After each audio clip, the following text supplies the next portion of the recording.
You know, given the kind of content I put out on my channel, being mostly Subnautica survival games, and occasionally games like CSGO and Overwatch, you probably would assume that my favorite genre would either be the survival sandboxy, not really sandboxy, but open world survivals, open world games, or FPS games. And don't get me wrong, I adore these genres. They're genres I've poured hundreds upon hundreds of hours into. And they've made some, in the genre, feature some pretty amazing games, such as the games I listed. However, there is one genre, to me anyway, that tops them all. And it's probably not going to be the one you expect. My favorite genre is swordplay. Now, I know what you're thinking. Max, you could have chosen two of the largest genres out there, being FPS and survival open world games. Survival and open world games. Two of the biggest genres that are taking the game development scene by storm. Yet, out of all those, you chose one of the smallest genres out there, swordplay. Why? Well, I'll tell you why. Okay. So, first and foremost, who doesn't love to feel like their favorite ninja, action-fighting superhero, or character out of a movie, game, or whatever, who wields a sword? Who wants it? And especially when the games like Chivalry that make the combat feel very realistic. Who doesn't love that feeling of being in an actual sword duel? It's just the feeling of it. Secondly, it's the feeling of like you've done something, a feeling of accomplishment that you get excuse me, at the end of every duel. At the end of every victory, it feels like you've accomplished something. And it feels like you've earned your victory too, unlike some other games where, you know, you win all the time and you can just win all the time and don't really feel much of anything because the game wasn't really that difficult to begin with. But with games like Chivalry, the skill cap is very high, and there's a massive learning curve for new players, which I love. I mean, I'm still not very good, but I'm learning, and I'm getting better. I am improving at it, which is something that is good, obviously. But there's a sense of accomplishment when you do well in one of these games that you don't really get in other games. I mean, granted, doing well in CSGO feels good to me, but it doesn't feel as rewarding as when you feel like you've truly outplayed your opponent in hand-to-hand, or sword-to-sword rather, combat. It feels like in every duel there's a different, you have to strategize. You have to make a plan of what you're going to be doing. Not just going out there willy-nilly and swinging a sword around. It's not like in Call of Duty Black Ops 3 where you can just pick up a melee weapon and run around and hit people with it. No, you have to have a strategy, a plan with it. Where you go out there, and each duel is going to be drastically different from the last. In this in the gameplay here, there's multiple opponents I have to worry about. So I could be surprise attacked from behind in the middle of one duel, so I have to be prepared to perhaps switch opponents. I also have to know how to manage my blocks. As in games like Chivalry, your blocking isn't infinite. Yeah, your parrying kind of is, but your attacks aren't. And when you run out of stamina, your blocks become weaker, and therefore you can't really defend yourself.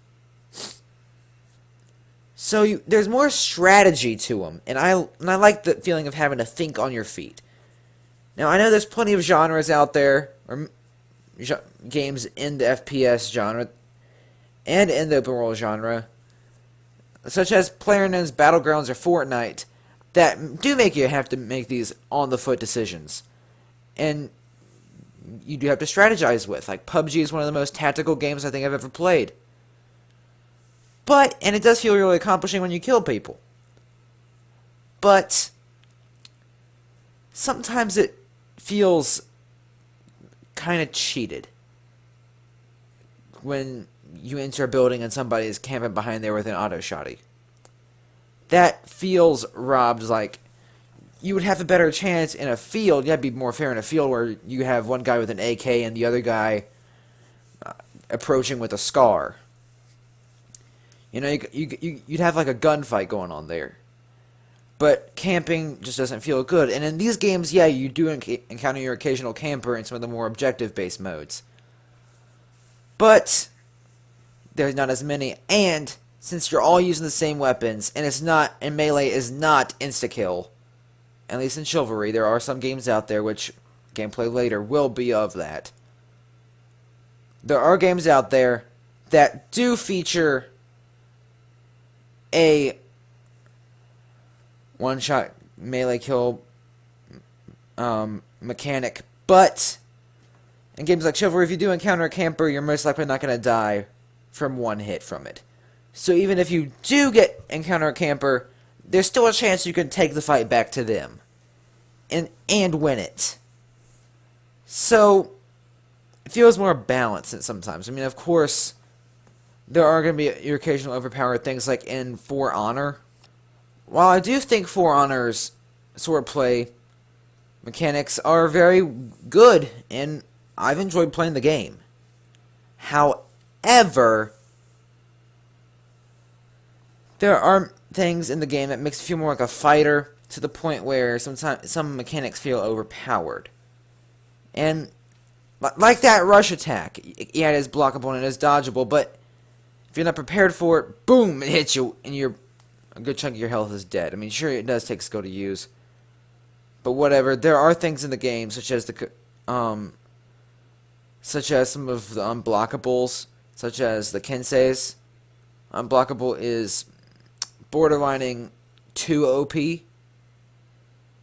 So there are games out there in this genre that, yeah, do have kinks to work out, but still do have that same rewarding gameplay that I like so much. Now, the biggest game that I've ever played that has the most rewarding combat system I think I've ever used is Star Wars Jedi Knight Jedi Academy. And more specifically, the Movie Battles 2 mod for it, which takes the already amazing lightsaber dueling mechanics and throws it into a maximum overdrive.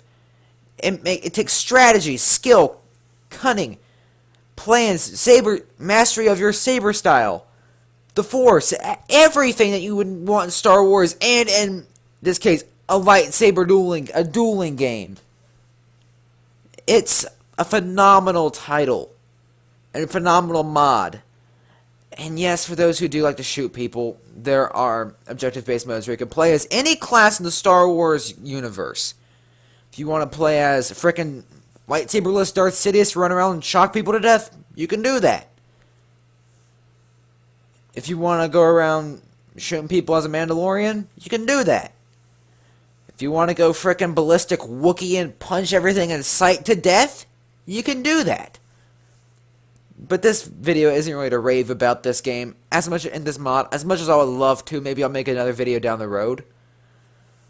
But as I was trying to, my main point here was that the game feels very rewarding, as the combat system is very complex, and it has a massive learning curve, and I'm still climbing up it. I'm nowhere near good. I'm just halfway decent from time to time, and still learning how to properly defend myself. But whenever I do well, it feels super satisfying and super rewarding, which I don't really get in a lot of these other games. I mean, like I said earlier, there are times where doing well in CSGO or Overwatch feels incredibly satisfying. But in swordplay games, it feels like you truly earned your victory, truly earned that kill on the scoreboard, where you use skill and strategy, thinking on your feet, to outmaneuver, outthink, and outsmart your opponent. It's magical what this game will do to you, what these games will do to you. You have to pay attention to every slight movement your opponent makes. And I love that, because that makes it so that you have to strategize harder to counter. Oh, they just changed saber styles? Okay, that looks similar to the medium style. Gotta be prepared because my light style is no match for that. See, you have to think about stuff like that, which style will counter which in games like this, or in Chivalry. There are pole arms and closer range and shorter range weapons, so you have to think about, okay, this guy has a pole arm, he's most likely going to be able to kill me from quite a long distance. And to be honest, I like that. It's still, yeah, you still have a chance regardless of what weapon you're using, but you do have to think and concentrate more and devote more effort into each fight.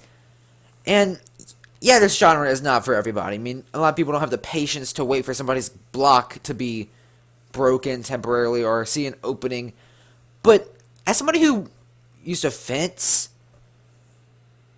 and somebody who's practiced swordplay in real life, these type of games, yeah, well, some of them might be inaccurate. I mean, I don't think in real life you're going to see people front flipping over each other, swinging glow sticks around, but it has a certain level of realism in there that makes you have to think like, oh my gosh, I see an opening, I have to go for it. Like here, I thought I saw an opening, I went for it, and turns out he was playing me. I mean, I didn't die here yet, but that it could have been instant kill. Yeah, I know Killing Floor 2 isn't exactly a swordplay game, but it does have some really cool swordplay elements. And to me, what also makes a swordplay game isn't necessarily the amount of cunning or strategy it takes to do cool stuff, but sometimes it is just fun to play a nice hack and slash game like Killing Floor 2, where you just get in there, grab a sword, and start unrealistically chopping open everything. Or Shadow Warrior, or both the classic pixelated version and the newer games, which are both are incredibly customized. I wish I had gameplay for them.